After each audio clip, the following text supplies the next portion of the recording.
pessoal, aqui é Maurício Longo, Alexandre Strack, no Mundo Exponencial, hoje recebendo como convidada a Guta Braga, que é consultora no mercado da música. A gente vai conversar aqui hoje um pouco sobre como a tecnologia vem transformando esse mercado, o que já aconteceu, o que está acontecendo e que pensar sobre o que vai acontecer, né? Guta, obrigado por tomar seu tempo para vir aqui conversar com a gente, compartilhar um pouco com o pessoal que assiste aqui. Vamos falar de um tema que é interessante porque, de certa forma, está presente na vida de todo mundo, né? Bom, eu que quero agradecer o convite, né? E assim, com agendas, né, complicadas as nossas, finalmente conseguimos nos encontrar, mesmo que virtualmente. É um prazer, espero poder colaborar, a gente fazer essa troca hoje. Vamos falar um pouco de Napster, né? Dessa coisa que aconteceu na indústria da música desde 99 até os dias atuais. Vou falar um pouco dessa transformação no mercado musical. Se você ainda não assinou o canal, clique aqui embaixo para assinar e marque o sininho para ser notificado quando saem novos vídeos. Se você está escutando o podcast e ainda não fez a sua assinatura, procure na sua plataforma de preferência para que você seja avisado quando forem lançados novos episódios. Se você gostar do que você vir e ouvir aqui, deixe o seu like, que o feedback é interessante para nós. Mudou tudo, não é? Daquela época que você comentou do Napster, que é na virada lá de 99, né, para 2000, mudou tudo, né? A gente ia em lojas para ficar passando por pilhas de discos e CDs, e eu me lembro de passar pelos discos e depois passar pelos CDs, né? E hoje em dia a gente não vai a lugar nenhum, tudo vem até a gente e está disponível no telefone, na televisão, sob demanda, outro mundo, né? Na verdade, essa coisa da crise não é uma coisa nova na indústria, né? Porque a crise dessa vez, essa coisa das novas tecnologias e a questão da receita é muito discrepante, né? Se a gente for analisar os gráficos de receita e etc. Receita, inclusive, dos músicos, dos compositores, realmente a situação é muito diferente do passado. Mas na época que o CD foi criado, e que na época houve muita divergência, até para a adesão do CD no mercado, o vinil também apresentava uma época de crise, porque não tinha mais para onde ir. Então, quando o CD foi realmente aceito como um formato, foi o grande boom do mercado, porque você tinha CD, na verdade, como relançamento de todo o catálogo das gravadoras, no formato CD. E aí começaram as coletâneas, as grandes coleções, série Bis, série Millennium, The Best Of, e aí era todas as formas de coleção. Você, na verdade, comprava o mesmo produto, com ordem de faixas diferente e com capas diferentes, mas a indústria ganhou muito dinheiro por conta disso, dessas montagens e essas coleções, né? As caixas, as grandes caixas, em comemoração de grandes artistas. Em 99, né, a gente teve aí o surgimento da Napster, que era uma troca de arquivos peer-to-peer, que eles chamam de peer-to-peer, e aí foi avassalador, porque a pirataria era imbatível, né, não tinha como competir. Porque na pirataria você não tem pagamento de direitos autorais, você não tem pagamento de nada. E as pessoas começaram a ripar. O CD viabilizou isso, né, porque a partir do momento que você tinha a mídia digital, você poderia ripar, ou seja, converter os seus CDs para arquivo digital, MP3, e trocar com todo mundo. Você tinha grandes libraries no seu computador. E eu vou confessar, eu fiz isso, até porque para você falar disso, eu falava, gente, eu posso falar porque eu fiz, eu conheci como era. E as pessoas baixavam, na verdade, coletâneas. Não era uma musiquinha. Eram coletâneas, discografias inteiras dos artistas. Não interessava ali, às vezes era tipo um HD inteiro da videoobra do artista, né? Acho que nem davam conta de ouvir aquilo tudo. É tipo, você conseguir ouvir hoje todas as músicas que tem no Spotify. Ninguém consegue ouvir aquilo tudo. Mas todo mundo queria era baixar música, e baixa música. Até aparecer o primeiro serviço de streaming e começar a ser rentabilizado, isso demorou muito tempo.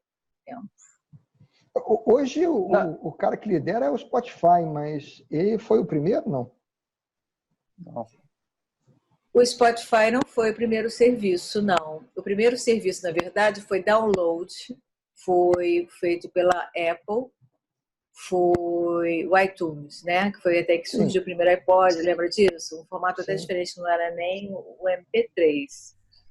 O Alexandre pode me ajudar, porque ele também trabalhou na indústria. Me ajuda um pouco a memorizar isso. Eu não lembro de cabeça. Estou numa idade que é difícil, ainda mais essa hora, lembrar de tudo. Historicamente, eu tenho até um gráfico sobre isso, mas, inclusive no Brasil, não sei se vocês lembram, a gente teve o grande Usina do Som. Usina do Som era um serviço de streaming, era All You Can Eat. Lembra disso? Vocês lembram do Usina do Som? Era do UOL, salvo engano. Lembram disso, não? Eu Nós lembro. brasileiros nós somos muito inventivos, né? A gente esquece disso. Mas olha, lembre-se, Usina do Som era anterior assim, a qualquer coisa que eu conheci em termos de streaming, isso no Brasil. A gente também teve aqui no Brasil o iMúsica. Não sei se vocês lembram do iMúsica, a primeira loja digital no Brasil, onde no mundo inteiro só haviam 3 plataformas como iMúsica. Era o eMusic nos Estados Unidos e o O2 UK, que era em Bristol. Então, o Brasil ele é exponencial assim, em termos de tecnologia, porque a gente não dá conta disso, é muita informação e mapear isso, traquear isso é muito difícil, né? Conta para mim, Alexandre, um pouco, você é de tecnologia, você acompanhou, porque você trabalhava na indústria, né? É engraçado que eu já comentei aqui em vários programas sobre esse fato de eu ter trabalhado na música, né? E finalmente chegou o programa da música, onde a gente vai poder vasculhar um pouco da minha experiência, obviamente que é mínima comparada com a tua, mas eu cheguei na música no fim do auge, né? Eu entrei na gravadora em fevereiro de 1998. E aí, ou seja, realmente cheguei no fim do grande boom da venda de CDs, né? Só para categorizar, ou poder posicionar um pouco para quem acompanhou esse movimento e quem está nos assistindo e talvez tenha acompanhado, foi o ano onde a gente teve o recorde de venda de um só, do mesmo produto, que foi o disco do Só Pra Contrariar na BMG na época, que vendeu, se não me engano... Foi bônus para todo mundo, lembra disso? Alegria total de todo mundo. Chuva de dinheiro, exatamente. Final de 97, eles venderam, em 97 venderam mais de 3 milhões de discos, e então foi o auge do auge, né? E dali, ou seja, a coisa começou... ao vivo, porque teve a época do ao vivo também. Isso. Aí começou a diminuir, né? Ou seja, com a chegada do Napster, como você falou, em 99 para 2000, começou a acelerar drasticamente a questão obviamente, da troca da música, onde parece que surgia uma desvalorização do ponto de vista de quem criava a música, em detrimento, na verdade, de uma espécie de, vamos chamar de raiva do consumidor com os pacotes que as gravadoras lançavam, né? Ou seja, as gravadoras não escutavam os anseios verdadeiramente dos clientes e lançavam e relançavam, sempre empacotando do mesmo jeito e vendendo caro uma quantidade de música quando o cara queria ouvir uma música ou 2 músicas, e enfim. E aí, é claro, começou a derreter. Se a gente voltar, lembre-se, nós tínhamos 4 gravadoras que controlavam desde o lançamento dos artistas até a distribuição. Então, era tudo muito controlado, né? Então, eles controlavam do lançamento ao preço, a logística, e assim, era um álbum de 12, 10 faixas, onde provavelmente 2, 3 músicas eram boas, e a gente falava o restante era tudo encheção de linguiça, né? Não, e era, como você falou, oligopólio mundial, né? Porque não é um oligopólio local, né? Ou seja, era mundial essa questão do controle. Tanto é que até hoje os catálogos ainda pertencem a alguns desses oligopólios, catálogos inteiros, catálogos do Elvis, catálogos do Beatles, catálogos do Michael Jackson, está tudo na mão de um detentor do catálogo inteiro, né? Ou seja, é claro que hoje a forma, digamos, de explorar a música é diferente. Eu acho que é interessante para as pessoas que nos estão assistindo, que não entendem, e que são duas coisas na música, né? Você tem o direito artístico e o direito autoral, né? O que acontecia, e a grande dificuldade da indústria da música é que, para você aparecer, né, para você sair do anonimato, lembrando que, ou seja, o mundo foi começar a ter internet lá em 1995, 96, né? Ou seja, nós aqui usamos a internet com mais de 25 anos de idade. Vamos ser carinhosos com nós mesmos. Nós não fale por você. Eu usei a internet com menos de 25 anos. Nós Gostei disso. Nós não usamos internet desde que nascemos, né? Então, o que acontece? Ou seja, para o artista sair do anonimato, né, o poder ganhar escala, ele precisava da gravadora, né? E a forma, o business, ele na verdade era um business que a gravadora comprava toda a produção do artista, né, em troca de, obviamente, pagamentos de adiantamentos e de valores para contratação e depois royalties, e em cima disso, ou seja, vendia para o consumidor e pagava depois royalties para os artistas.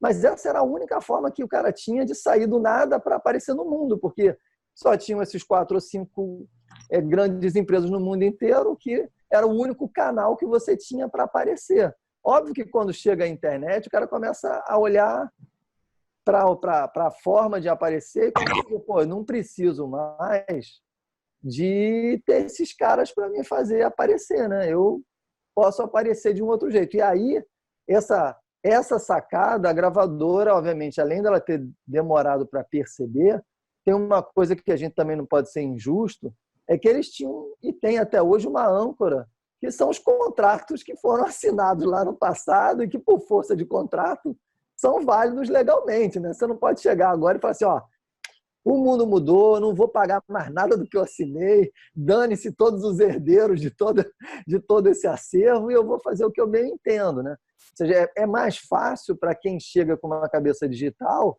totalmente descompromissado com qualquer tipo de contrato, com qualquer tipo de regra, e sai tentando explorar simplesmente a distribuição, que era o que interessava a nós, que queríamos ouvir a música.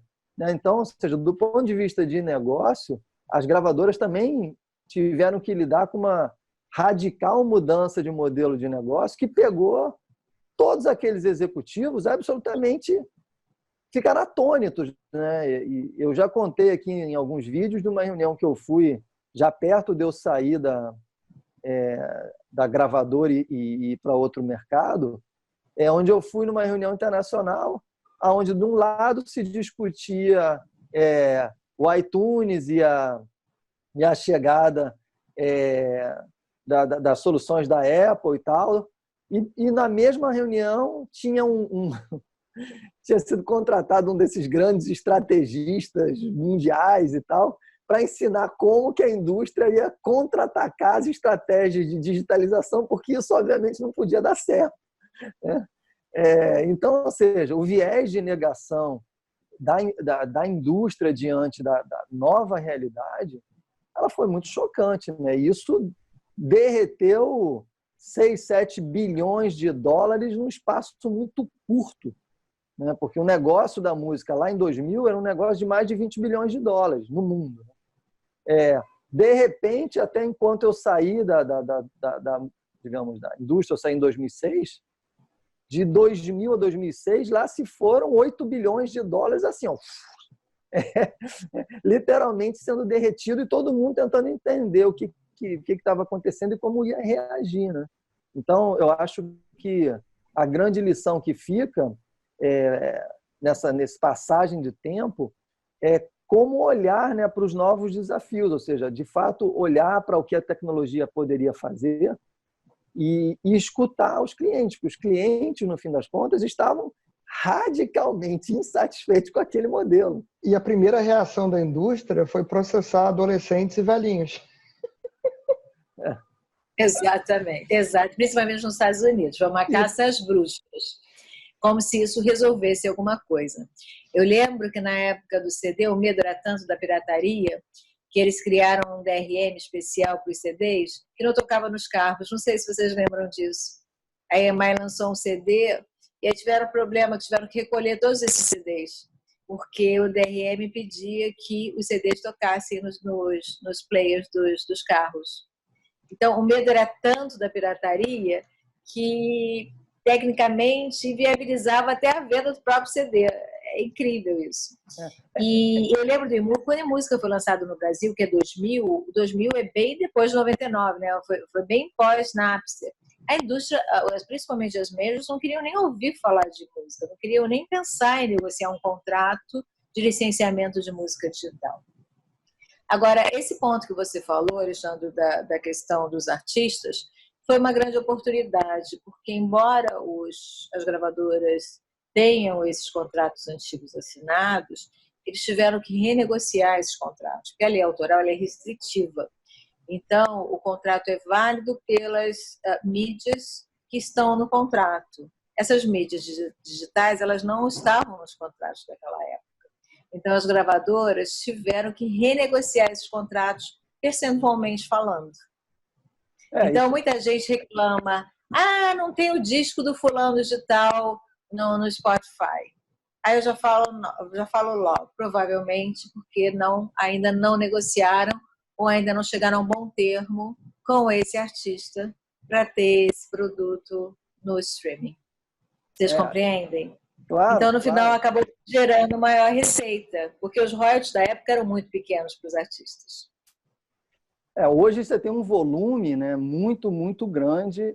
Como eu estou mais afastado agora da indústria, eu acredito que, em termos, obviamente, de possibilidade de geração de royalties, é muito maior, dado o volume que é possível fazer. Mas a gente, pelo que eu tenho lido, também as empresas têm, as grandes empresas de streaming, elas têm pressionado o valor que se paga para os artistas de uma forma bastante importante. Não sei se eles estão totalmente satisfeitos com a renda que eles podem obter do ponto de vista vindo dos streamings, mas que, obviamente, hoje você lança qualquer música em qualquer canto do mundo, ela instantaneamente ganha o mundo se ela tiver, digamos assim, uma adesão significativa. E com as redes sociais e com o poder de divulgação de informação hoje instantâneo,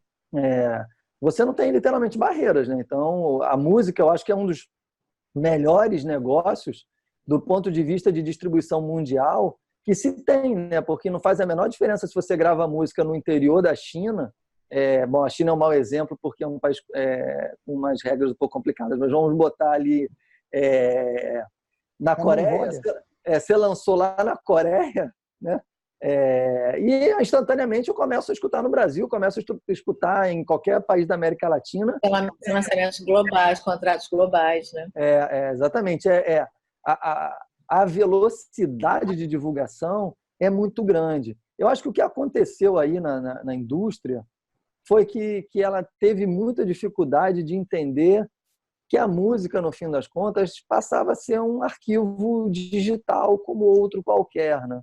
E a pessoal de tecnologia já estava acostumada a lidar com arquivos há muito tempo. Só que esse pessoal não fazia parte do business muito diretamente, né? Ou seja, você na gravadora sempre teve um grande Deus, que era o cara do IR, né? Que é o cara que consegue encontrar os artistas e saber o que esse cara, o que o mercado quer ouvir. É um Deus que consegue saber o que o artista, qual é o artista, o que ele tem que gravar, porque o mercado consegue escutar. Beleza, esse cara sempre foi um cara muito importante, obviamente, e os caras do marketing que conseguiam promocionar isso e fazer com que essa coisa avançasse como uma tsunami, né? E tecnologia era uma coisa absolutamente secundária nesse negócio, porque o que interessava era conteúdo artístico, né? E o poder do marketing para empurrar. Quando a tecnologia chega digamos assim, e o entendimento de como que a tecnologia poderia ajudar do ponto de vista de entendimento e captura de informações, segregação de mercados, distribuição de informação, porque a música passa a ser mais uma informação, e controle disso, isso assusta, porque, na verdade, os caras não estavam acostumados a pensar o business do ponto de vista de tecnologia, e sim do ponto de vista de marketing e repertório. É uma sacudida tão grande na cabeça do indivíduo que ele fica perdido. Ele fala, cara, não é, isso é nada mais, nada menos que um novo formato. Eu já sei o que é formato.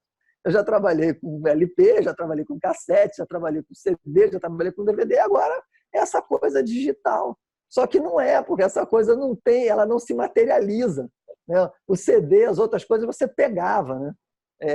Tanto é que você tinha a questão das capas e tal, você tinha esse amor, digamos, ao produto físico, né? Quando ele se desmaterializa e vira um arquivo, muda completamente e deixa, obviamente, executivos que tinham um conhecimento profundo de como transformar artistas absolutamente desconhecidos em popstars atônitos. Porque ele fala, agora esses caras conseguem, de alguma forma, fazer com que a música seja escutada sem passar por mim, sem precisar de mim, sem a minha intervenção. Então, em tese parece, né? Mas em tese parece que é fácil assim, mas não é. Por conta do long tail e por essa oferta tão grande, é muito difícil. Hoje a briga é captar a atenção do usuário, do seu fã, da sua base de fã.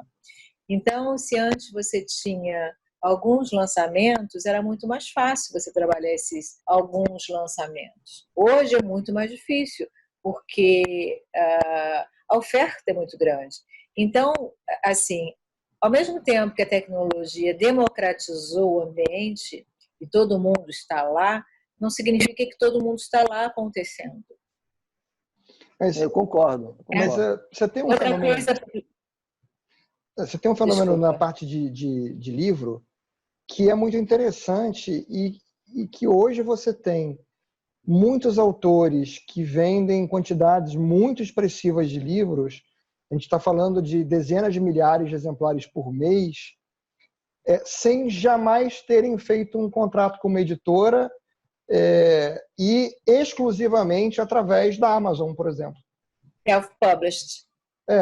Eu, particularmente, sou leitor de vários autores que nunca fizeram contrato com a editora, não têm nenhum interesse em fazer, ganham mais de $1 milhão por ano escrevendo e publicando direto pela Amazon. Esse fenômeno, vamos dizer assim, ele está chegando na área da música. Eu conheço 1 ou 2 grupos que publicam direto no YouTube, por exemplo, e que aceitam doações através do Patreon, por exemplo. Alguns que, pelo que eu vi, geram já 1 a 2 dezenas de milhares de dólares por mês dessa forma. Você pode citar essas? Um que eu conheço é um camarada chamado Peter Hollins, não sei se você já viu. Ele não só canta o vocal, ele faz todos os instrumentos da música com a voz dele. E aí ele grava vídeos em que, muito bem produzidos, né, clipes, às vezes em locações externas, tal, às vezes em estúdio, em que ele aparece simultaneamente diversas vezes no vídeo, em cada imagem fazendo um instrumento diferente ou uma voz diferente dentro da música. Depois me envia o link. Eu posso até ter visto e não lembrar, porque essa coisa de tanta oferta que a gente não consegue memorizar tudo, né? Manda que eu gostaria de ver.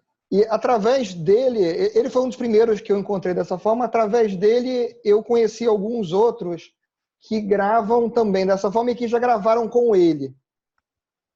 Então, esse fenômeno, aliás, também existe expressivamente na parte de livros que eu estava falando, de que você conhece um novo autor através de uma divulgação feita por um outro desses autores também, self-published, que está estendendo a mão ao colega que está entrando, vamos dizer assim.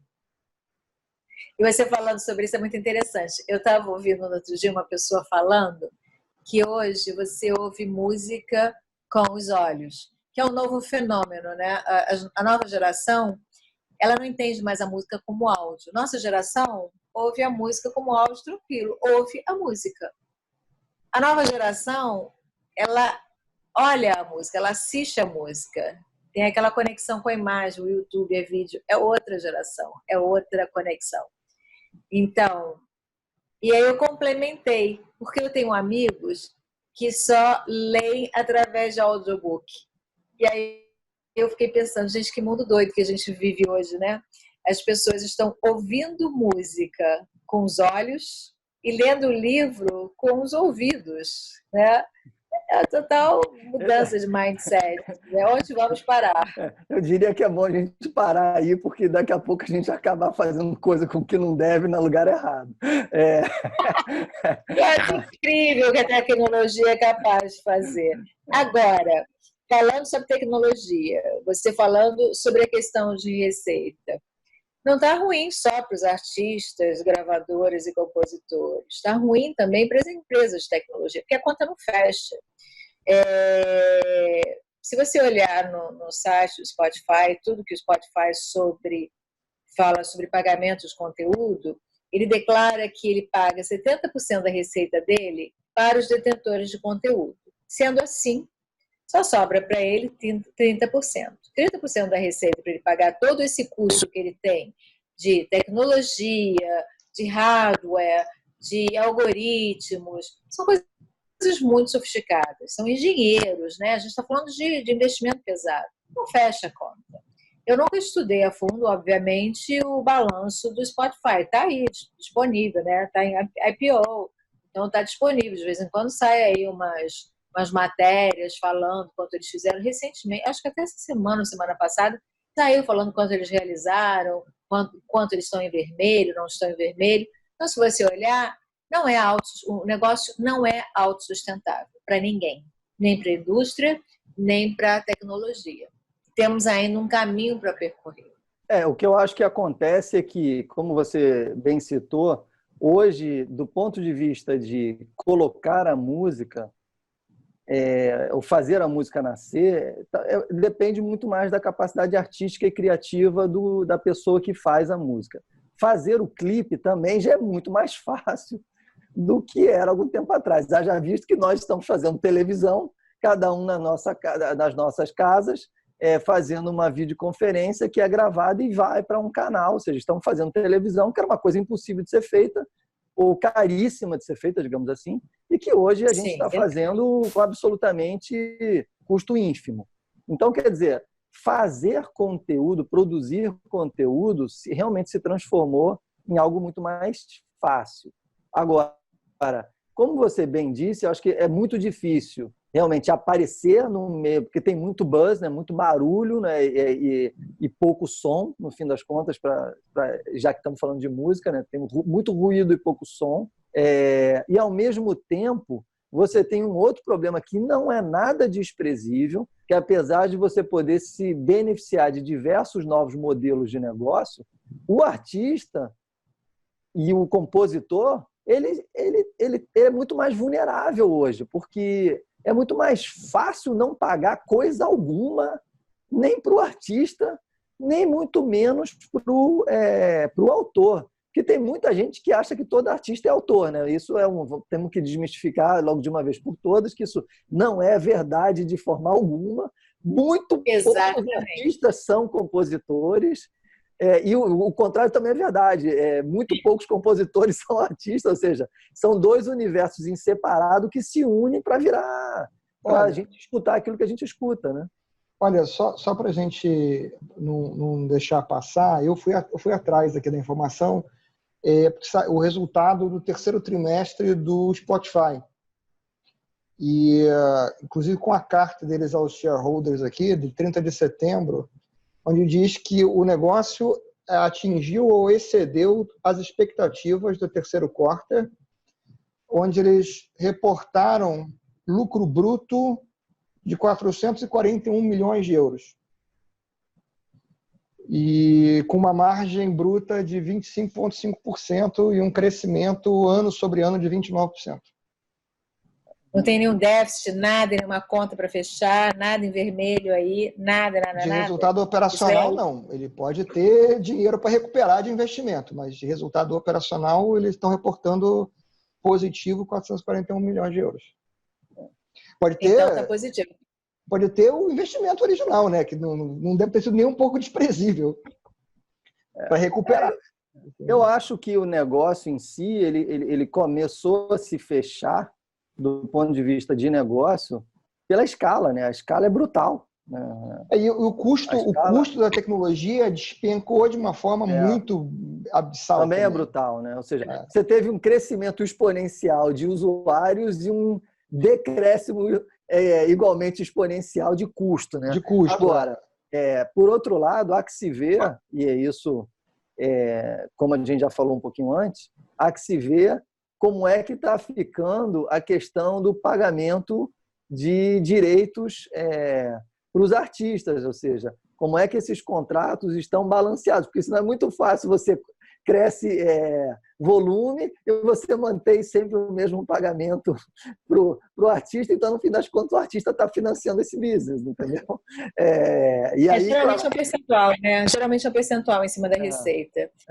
O que o Spotify hoje está fazendo e que as empresas de tecnologia estão fazendo na parte de música é o mesmo que a Netflix está fazendo. A Netflix começou a fazer, Netflix, a Amazon, né, todos esses players grandes de conteúdo, eles criam os seus próprios conteúdos. São investimentos altíssimos, principalmente na parte de filme, que é muito mais caro que música, obviamente. As empresas de música, de streaming, eles estão abrindo agora, não agora, mas já há algum tempo, um leque de produto que é a parte de podcasts, que é muito interessante observar. Eles investem, né, em alguns players locais, alguns criadores de podcast, mas a massa mesmo são criadores que bancam seus próprios podcasts e distribuem isso nas plataformas, né, como Deezer, Spotify, através de Anchor, através de distribuidores, né, únicos. Como esse aqui. Exatamente. Ocorre que esses conteúdos não são remunerados por essas plataformas, como a música é remunerada. Uhum. Entende a matemática? Então, se houver um aumento de oferta de podcast, um aumento de consumo de podcast, porque o podcast é a nova rádio, muito provavelmente as marcas vão estar investindo mais em podcast, muito provavelmente vão estar saindo dos veículos tradicionais que são rádios, TV, etc., e vão estar caminhando, investindo mais nesses novos meios, né? Muito mais baratos do que TV, do que rádio. Concordam comigo? Sem dúvida. Sem dúvida. E, por outro lado, eles mantêm a receita para eles, porque a receita de publicidade fica para o player e não é repassado. Agora não eu é entendi onde está o business. Entendi. Ou seja, na verdade, os assinantes ou a publicidade para os não assinantes, porque os não assinantes escutam a publicidade, se você tem um grande volume de material onde quem publica não tem que receber nada, um pedaço significativo dessa receita fica exclusivamente com o canal que viabiliza a distribuição daquele conteúdo. Porra, essa é uma grande sacada. Sem custo nenhum, gente. É um momento eureka. Eu fico pensando se alguém parou para pensar nisso. Por que a gente... Me dá raiva, né? Me dá raiva. Por que a gente não pensou nisso? Esse é o tipo de coisa que me dá raiva profunda, né? Por que é que pessoas inteligentes como nós não tiveram essa sacada? Mas vamos ser honestos que isso só funciona porque as pessoas estão ali no aplicativo para ouvir a música. Eles não baixaram aquele aplicativo originalmente para isso, né? Eles baixaram para poder ouvir a música, eles fazem assinatura por causa da música e eles acabam ouvindo os podcasts também. né? Se você criasse simplesmente só o podcast, tem vários aplicativos que são só de podcast, você não vai ter a base que o cara tem aqui de 248 milhões de pessoas, 119 milhões de assinantes. Né? Porque esses assinantes não são assinantes só de podcast. Né? Mas você concorda comigo que todos os produtores de podcast produzem podcast e fazem seu próprio marketing para que as pessoas possam escutar aquilo que é produzido, como nós. O que acontece? Nós precisamos de um grande canal de distribuição. Se o grande canal de distribuição é, por exemplo, um Spotify, todas aquelas pessoas que querem ouvir o podcast, que podem talvez não serem grandes ouvintes de música por aquele canal, vão entrar no Spotify para poder escutar o podcast. Ao fazer isso, se eles não são, como você, por exemplo, que não é uma pessoa que escuta muito música, você vai escutar os comerciais porque é não pagante do Spotify e automaticamente aquela receita ficou com ele sem ter que pagar, digamos, todos aqueles que nós levamos para lá para escutar o nosso podcast sem que escutem música. Então, realmente, é claro que, como disse a Guta, a gente teria que entender como é que se distribui esse volume, mas é fato que existe um local que gera receita sem ter que pagar direito nenhum. Isso é fantástico. Como é o YouTube, né? Aqui. Como é o YouTube, exatamente. Então, hoje em dia, a forma de distribuição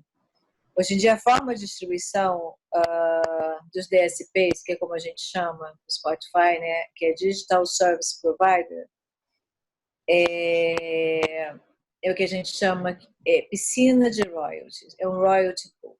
Dinheiro de assinatura e publicidade vai para essa piscina e esse dinheiro é distribuído ao final do mês para todas as músicas que foram ativadas, que foram ouvidas. Obviamente que a maior parte da receita vai para os blockbusters, vai para os hits, vai para as majors, que têm os maiores catálogos, ok? A Deezer está vindo com uma proposta que é uma distribuição direta. Há um tempo atrás foi feita uma pesquisa onde a Deezer falou que isso não faria diferença, essa distribuição direta, entre fazer o royalty pool e a distribuição direta. Hoje a Deezer já está mudando de ideia e já está pensando em fazer uma pesquisa, em fazer a distribuição direta. Eu cá com meus botões fiquei pensando por que essa conveniência de hoje achar que seria diferente. E aí eu comecei a pensar, será que é por conta do podcast? Porque se o podcast não é remunerado, eu começo a pensar, às vezes é até meio solitário esse pensamento, porque como eu trabalho muito sozinha, né? Então eu não tenho muito com quem conversar sobre isso. Mas eu fico aqui nos meus devaneios. Uma coisa interessante é que o podcast começou a dominar também o mercado educacional, né? Ou seja, hoje muitas plataformas de ensino à distância já consideram o podcast como uma forma de fazer aula para aquelas pessoas que não podem, por exemplo, estar assistindo a aula ou aquele conteúdo de uma forma visual. Então, ou que complementa até uma aula que tenha conteúdo visual, seja apresentações para serem lidas ou mesmo vídeos. Por quê? Ou seja, já se descobriu que as pessoas querem aproveitar o seu qualquer instante para continuar engajado naquilo que lhes interessa. E ensino é uma dessas possibilidades para aqueles, obviamente, que estão e que já reconhecem que o aprendizado e o estudo contínuo ao longo da vida é algo que não tem mais saída, ou seja, é uma necessidade independente da sua área de atuação. Então, no YouTube é um sucesso essas plataformas de ensino, é um sucesso essas coisas de estudar para vestibular. E aí o que acontece? Então, está começando a nascer podcast como digamos, um dos artefatos que eles ofertam. Obviamente, de novo, esse podcast não faz a menor diferença se ele é um podcast de conteúdo genérico, como rádio, tal, como algum tipo de conteúdo como nós fazemos aqui, ou se ele é um conteúdo educacional. Ele vai precisar de uma plataforma de distribuição de massa para que ele faça sentido. Então, novamente, você está empurrando conteúdo para dentro dessas plataformas, aonde esse pool de obtenção de dinheiro não vai ter que pagar todos esses conteúdos. E como isso é uma grande tendência, eu acredito que em algum momento os podcasts vão passar a exigirem algum tipo de remuneração. Ou então alguém vai nascer com uma ideia de começar a entregar algum diferencial na qualidade do seu podcast em troca de algum tipo de pagamento. Mas isso é um desafio, eu acho. Acho que é mais um dos desafios que essa, digamos, indústria está passando nesses últimos 25 anos, né? Se a gente pegar ali da metade da década de 90 até hoje, então já estamos no final da segunda década do século XXI, temos aí 25 anos de história de grande transformação. Ao mesmo tempo, fica muito claro que novas oportunidades vão surgindo o tempo todo, né? Você hoje tem plataformas e marketplaces onde você pode ofertar pedaços de música, né? Seja para você colocar em filme, seja para você fazer algum tipo de apresentação, onde ali tem direitos que são pagos. Então, há outras possibilidades mais fáceis de exploração de conteúdo musical, digamos assim, do que existia antigamente. Porque antigamente o cara que tocava lá, sei lá, um violão, você sabe disso, ele dependia do custo de gravação para aparecer dentro de uma determinada música. Ali, às vezes, ele ganhava só pela gravação, dependendo do tipo de participação, ele podia ter algum outro tipo de contrato com alguma outra relação com aquela música, mas, enfim, era mais difícil para ele conseguir explorar o seu potencial criativo, digamos assim. Hoje ele pode tocar algumas músicas diferentes, gravar esses trechos, colocar numa plataforma que explora a música, e isso pode entrar em filme, videogame. Videogame é uma excelente plataforma de negócio para música, né?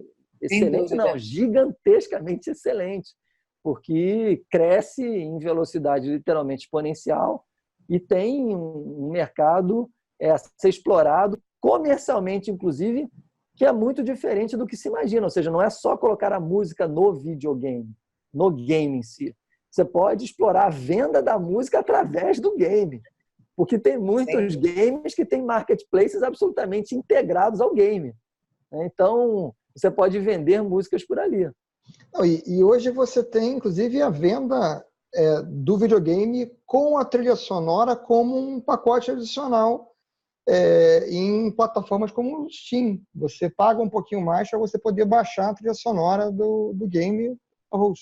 Isso é incrível, isso é incrível. Agora, voltando para o podcast, que é uma coisa que eu chamo muita atenção para os podcasters que produzem conteúdo. Tomar muito cuidado na hora de ouvir música, né? Porque é sempre uma história, assim. Tem gente que fala, mas usar 30 segundos da música não precisa pedir autorização. Precisa sim. Então, utilizar conteúdo musical dentro do podcast tem que pedir autorização para os titulares de música.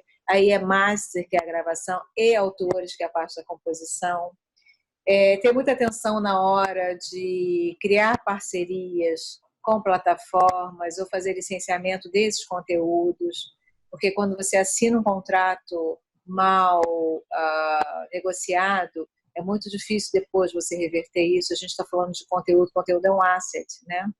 Prestar atenção também na hora de você ter toda a documentação, todo o respaldo jurídico das pessoas que estão fazendo parte daquela criação daquele conteúdo, desde do locutor até o roteirista, até os convidados, trabalhar profissionalmente, né, com a sessão de voz, de imagem. Eu acho isso muito importante. Poucas pessoas têm esse conhecimento. Acho que é muito importante. Acho que é muito importante você ter falado isso. A gente já fez aqui até um programa onde a gente falava de questão de direitos autorais para software, para imagens, porque, ou seja, nesse mundo digital fica uma sensação de que o produto criado, né, digitalmente não tem dono. Ou o dono, ao ter colocado disponível, automaticamente fez uma cessão total de direitos que você pode usar indiscriminadamente para o que você bem quiser. Não pode, né? A gente já esclareceu isso aqui várias vezes. E com música é muito bom você ter tocado nesse assunto, porque as pessoas, ou seja, acham que pode usar a música indiscriminadamente para colocar no seu vídeo, no seu, seja, e aí, pô, eu vou colocar essa música porque é legal, eu gosto dela, é interessante, vai ficar bacana. Sim, mas você está pagando direito, você está explorando esse negócio, você vai ganhar dinheiro com isso e não vai dar nada para quem fez a música bacana que está de fundo no teu vídeo. As pessoas não têm essa compreensão, né? E isso, obviamente, faz parte do... Eu participei de um painel agora, semana passada, né? Aí a pessoa estava muito irada porque o YouTube deu um takedown no vídeo, mas ele falou, mas eu produzi o meu videoclipe, eu gastei uma grana, e o YouTube foi lá e deu takedown no meu vídeo. Como assim? Eu falei, você pediu autorização para gravar a música?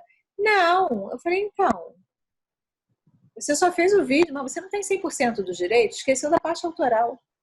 Tem que pedir autorização. Que, aliás, Guta, esse eu acho que é um ponto interessante até para a gente esclarecer para as pessoas que nos veem, que é essa parte do direito autoral, ela fica muito desapercebida, né, no conteúdo musical, né? Ou seja, muita gente não tem essa visão de que uma música, de repente, famosa aí da Ivete Sangalo, pode ter 3, 4, 5 compositores, autores que ganham grana com aquela música. Eles fizeram aquilo. É uma propriedade deles, é artística, criativa dos caras, e que tem um registro, que tem um respaldo legal para isso. Ou seja, a Ivete Sangalo, quando grava a música deles, obviamente sabe que está gravando a música deles, e obviamente é bom para ela e bom para eles, né? Então, ou seja, quando você vai usar conteúdo, é fundamental que você tenha a noção de que existem autores que você pode talvez desconhecer completamente, porque você só vê a voz do artista, mas por trás daquilo pode ter uma quantidade de pessoas que são invisíveis a você, mas que são donos daquela arte, daquela criação, igual esse quadro que está atrás de mim, alguém pintou.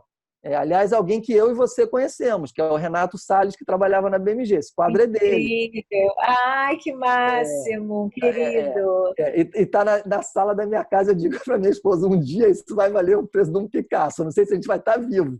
Muito bem, mas está aqui, ou seja, é dele, né? Ou seja, eu comprei o quadro dele. A propriedade é dele, eu não posso chegar ali agora e sair usando para qualquer coisa sem nenhum tipo de reconhecimento ao cara. A assinatura dele está ali no cantinho. E isso é muito importante que as pessoas saibam na hora que elas vão fazer alguma coisa que vai envolver música ou que vai envolver som, né? Porque pode ser que a propriedade seja só o som, não tenha voz e tal, mas tem um dono, tem alguém que fez aquilo e que você deve direitos a esse dono desse material. Você falou de quadros. Sabe aquele filme do Keanu Reeves que eu acho que era Advogado do Diabo, que o quadro pegava fogo? Sei. Era Advogado do Diabo? Aquele filme, eles tiveram um problema seríssimo com aquele filme, porque eles não tinham autorização para utilizar aquele quadro. Aquele quadro lá do Diabo, que pegava fogo, era uma obra de arte. Então, para você utilizar uma obra de arte, você tem que ter autorização. A cadeira do Hannibal era uma peça de design. Eles tiveram problema também por estarem utilizando uma peça de design sem autorização. Então, é interessante observar essas coisas. Você sabe que teve um game, e aí foi um caso esdrúxulo, mas aconteceu.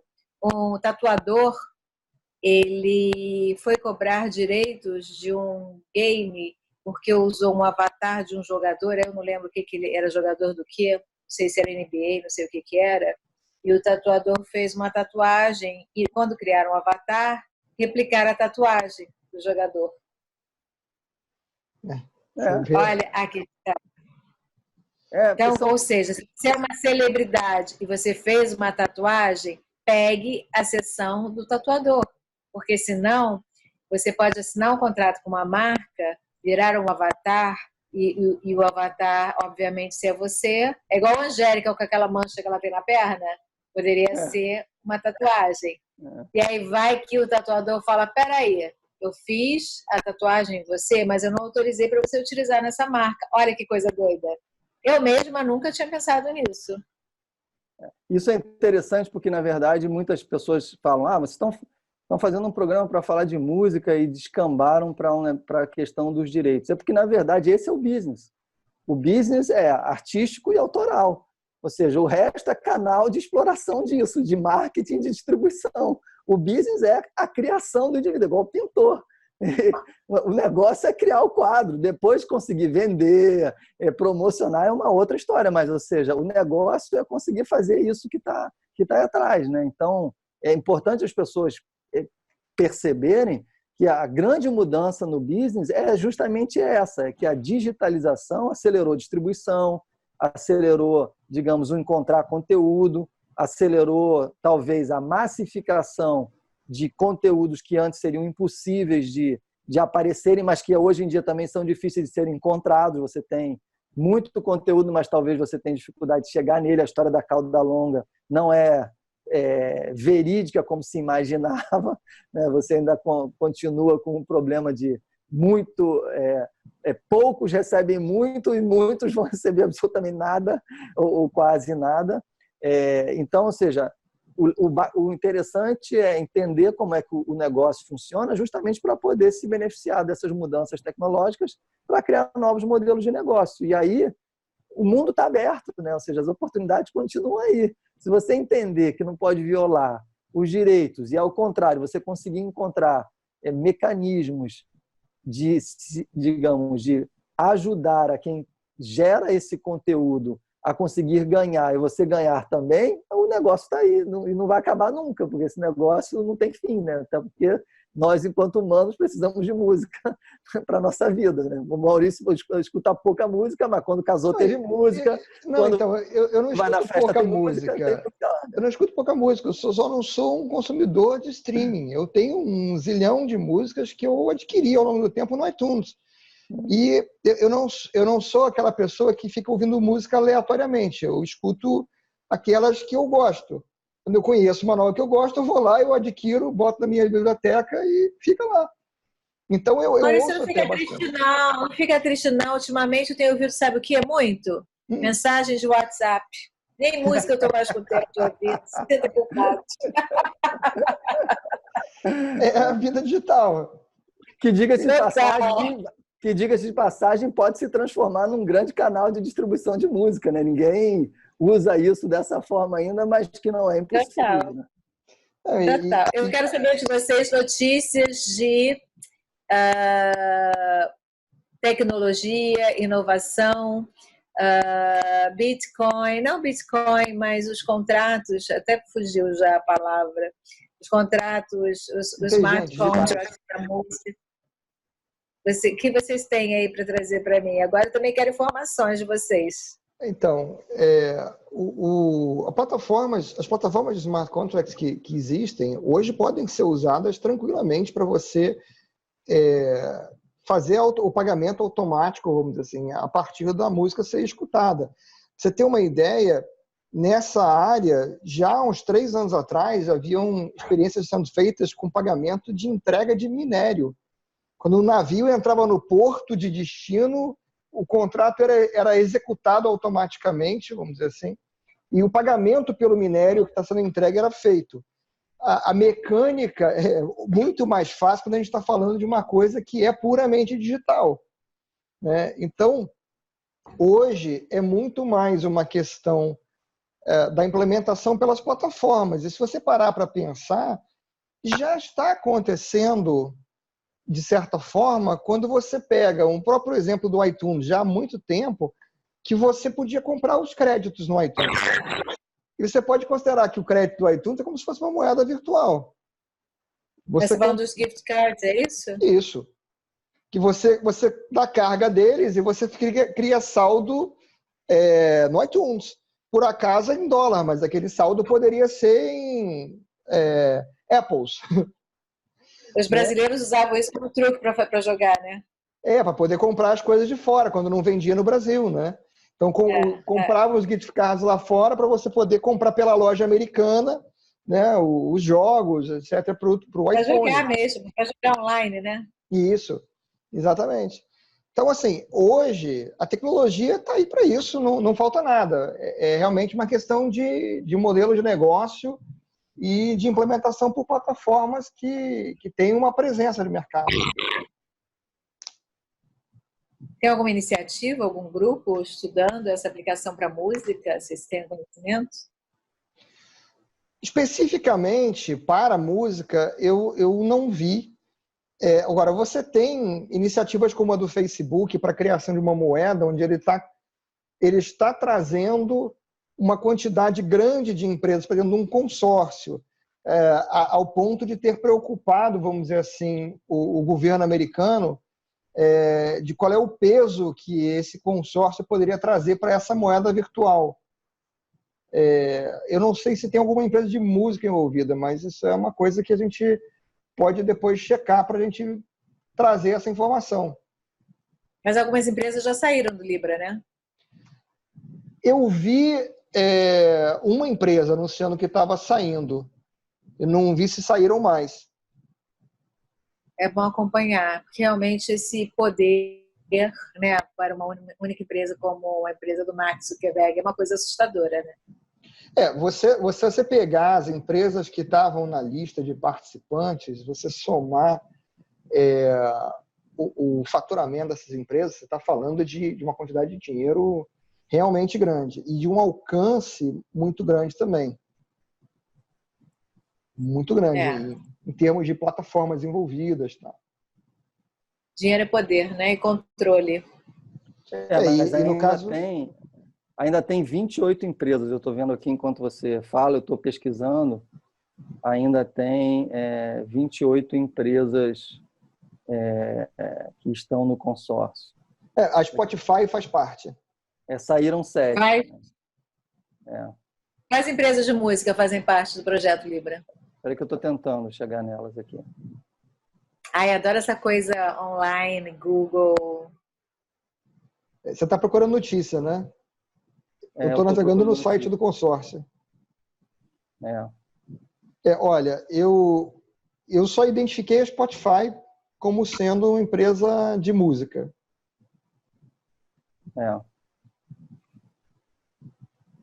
Na verdade, hoje em dia, obviamente, está sofrendo uma pressão muito grande, porque a partir do momento que a gente começou basicamente a fazer esses programas aqui falando desse assunto. Obviamente, a gente falava do primeiro programa, a gente falava sobre o poder dessas empresas em relação a controlar a nossa vida e tal, e que estavam surgindo iniciativas como EDA, ainda não era a Libra, e depois, quando saiu a Libra, a gente fez outro programa falando sobre a Libra. E, de fato, isso, obviamente, é uma coisa absolutamente assustadora, se a gente pensar, né? Ou seja, é um novo Banco Central mundial na mão de, digamos, de controladores que não têm, obviamente, necessariamente nenhum tipo de preocupação com a sociedade. É um negócio. Não tem regulação, né? E as empresas de tecnologia, elas são disruptoras. Então, elas têm a sua própria ética, né? Vocês são de tecnologia, podem dizer isso até melhor do que eu, com mais propriedade, não é isso? Então, quer dizer, isso é uma coisa que nos preocupa, e preocupa, acho que a todos, mas se não for o Facebook, em algum momento, acho que há uma grande probabilidade que a gente tenha moedas, não uma, mas várias moedas em determinados locais para controlar alguns, ou facilitar, digamos, o comércio dentro de determinadas regiões. Só que, cara, como tudo na vida, aquilo que pode ser inventado para o bem tem uma enorme serventia para o mal, né? E assim como o Facebook pode criar uma moeda para facilitar negociações e tal, organizações terroristas podem criar as moedas para fazer e bancar o terror, né? Então, ou seja, de novo, a arma serve para te defender e também serve para te atacar, né? Isso funciona com dinheiro, funciona com ouro, funciona com diamante. Funciona com qualquer coisa, exatamente. Só que os terroristas já fazem isso na Deep Web, né? Isso não é mais problema para eles. Bom, eu acho que a gente cobriu um bocado de campo aqui. Teria assunto para a gente falar por mais diversas horas, a gente começar a seguir por outros caminhos que podem ser levados a partir do direito autoral. Eu introduzi a brincadeira do livro aí na história e tem muitas possibilidades aí conjuntas. Mas, Guto, eu queria te agradecer por ter tomado seu tempo para vir participar aqui com a gente, trocar informação, compartilhar com quem nos assiste. Eu sei que, para mim, foi muito enriquecedora a conversa.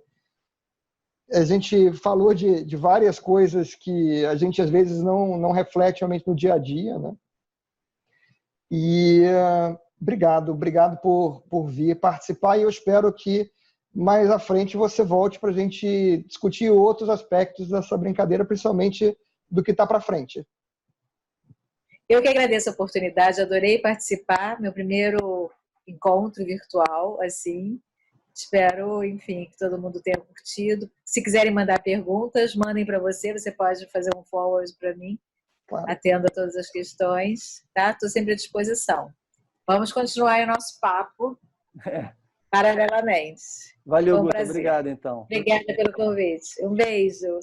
Obrigado, tchau, então, gente. A gente fica por aqui hoje e a gente se vê no próximo vídeo. Até lá. Até lá, beijo.